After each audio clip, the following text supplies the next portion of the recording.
আসসালামু আলাইকুম রহমতুল্লাহ বরকাত। বর্তমানে আলী মিলাদুন নবীর উপরে বহাস মুবাহাসা চলের সোশ্যাল মিডিয়াত। আমি আপনারা সামনে মসজিদে হারাম শরীফর ইমাম সাহেব শেখ আব্দুর রহমান আস-সুদাইস তান একটা মিলাদুন নবীর বিষয়ের উপরে তান একটা ভিডিও আছে, অডিও আছে, তান দস্তখত লিখিত আছে। একটা ভিডিও আছে, ওই ভিডিওটা আমি এই ভিডিওর মাঝে রাখবো ইনশাআল্লাহ, আপনারা ধ্যান দিয়ে শুনবা। তারপরে ওই ভিডিওটার আসামিতে তার অর্থ ইনশাআল্লাহ আপনারা সামনে রাখবো, আপনারা ধ্যান দিয়ে শুনবা আর বোঝার চেষ্টা করবা। عمر رضي الله عنه يطوف بالبيت ويقول عن الحجر: والله إنك لأعلم أنك حجر لا تضر ولا تنفع، ولولا أني رأيت رسول الله، انظر المحبة في الاتباع، لولا أني رأيت رسول الله يقبلك ما قبلتك، فكيف للذين يفعلون ما لم يفعله رسول الله صلى الله عليه وسلم ولا الصحابة الكرام رضي الله عنهم.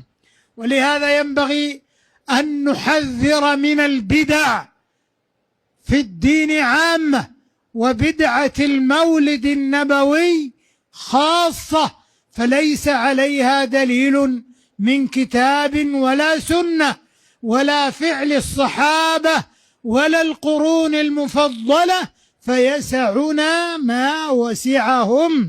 কেৱল মই এই আৰবী তকৰীৰৰ অনুবাদে কৰিছোঁ, মই ইয়াত একো কমি বেছি কৰা নাই।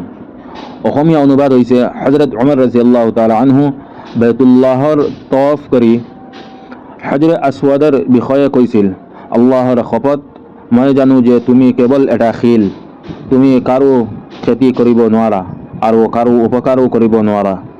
যদি মই ৰাসূলুল্লাহ সাল্লাল্লাহু আলাইহি ওয়াসাল্লামে তোমাক চুম্বন কৰা দেখা নাপালোহেঁতেন তেন্তে মই তোমাক চুম্বন নকৰিলোহেঁতেন। ইয়াত ৰাসূলুল্লাহ সাল্লাল্লাহু আলাইহি ওয়াসাল্লামৰ অনুসৰণ কৰাৰ বাল পোৱা লক্ষ্য কৰক।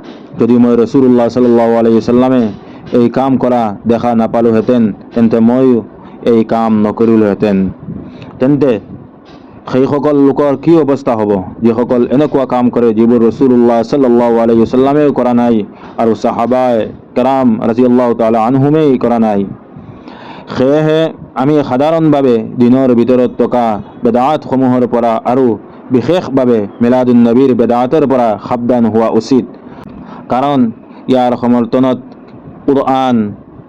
কুৰআনৰ পৰা কোনো দলিল নাই, সুন্নতৰ পৰাও নাই, সাহাবাসকলৰ আমলৰ পৰাও কোনো দলিল নাই আৰু শ্ৰেষ্ঠ তিনিটা প্ৰজন্মৰ আমলৰ পৰাও নাই। গতিকে তেওঁলোকৰ বাবে যিটো যথেষ্ট আছিল আমাৰ বাবেই সেইটোৱেই যথেষ্ট।